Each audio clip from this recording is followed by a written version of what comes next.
అంటే న్యూమరాలజీలో ప్రతి నంబర్కి ఒక శక్తి ఉంటుంది నాన్న. ఓకే. ఎవరైతే దాన్ని కరెక్ట్గా వాడుకుంటారో వాళ్ళు గెలుస్తారు. ఓకే. మనకు దేవుడిచ్చిన మొదటి ఆస్తి మన పుట్టుక. ఓకే. సో పుట్టుకలో ఉంచి ఎనర్జీని బయటికి తీసేది నామం, ఓకే. అంటే పేరు. పేరు. నా భాషలో పేరే మంత్రం, ఉమ్. మంత్రం ఈజ్ ఈక్వల్ టు దైవబలం. ఓకే. సో చాలా మంది రకరకాల పేర్లు పెట్టుకొని, పెద్ద పెద్ద పేర్లు పెట్టుకొని, ముద్దు పేర్లు నాని కన్నా బుజ్జి వాడడం వల్ల దురదృష్ట పాలవుతా. చిన్న చిన్న పిల్లలకి షుగర్లు, ఉమ్. చిన్న ఏజ్కి హార్ట్ అటాక్స్.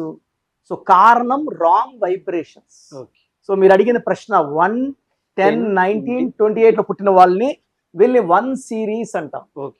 సో వీరు సూర్యుడు దీవెనలతో, ఓకే. సూర్య భగవానుడి దీవెనలతో వీళ్ళకి నాయకత్వ లక్షణాలు, okay. Leaders, creative mind, punctuality, దయాగుణం, బట్ చూడ్డానికి గాంభీర్యంగా ఉంటారు. ఓకే. అంటే డామినేటింగ్ గా. ఓకే. ఇప్పుడు ఒక మీద గ్రూప్ లో ఒక వన్నోడు ఉన్నాడు అనుకోండి సార్, ఉమ్.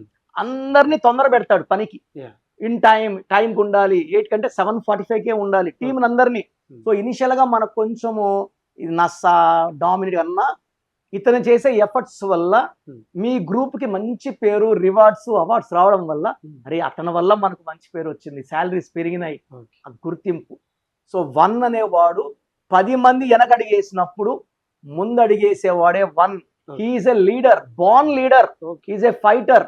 చెప్పాలంటే ఒక లయన్ లాగా, ఒక great fighting spirit. Okay. So usual గా ఈ 1 వాళ్ళు సూర్యుడు ఎలా ఉదయమే వచ్చి డ్యూటీ చేస్తాడో, ఎన్ని ఉన్నా అవును. డ్యూటీ మారడు. అవును. ఈ 1 వాళ్ళు టైంకి వాల్యూ ఇస్తారు, అర్లీగా లేస్తారు, మంచి activity, yoga, walking, Okay. Health maintain చేసుకుంటూ, అండ్ ఫైనాన్షియల్ గా వీళ్ళు 1 వాళ్ళు ఎంత బేదింట్లో పుట్టినా um. They'll be growing. Okay. So 1 అనేది ఎప్పుడు ఎవర్ రైజింగ్.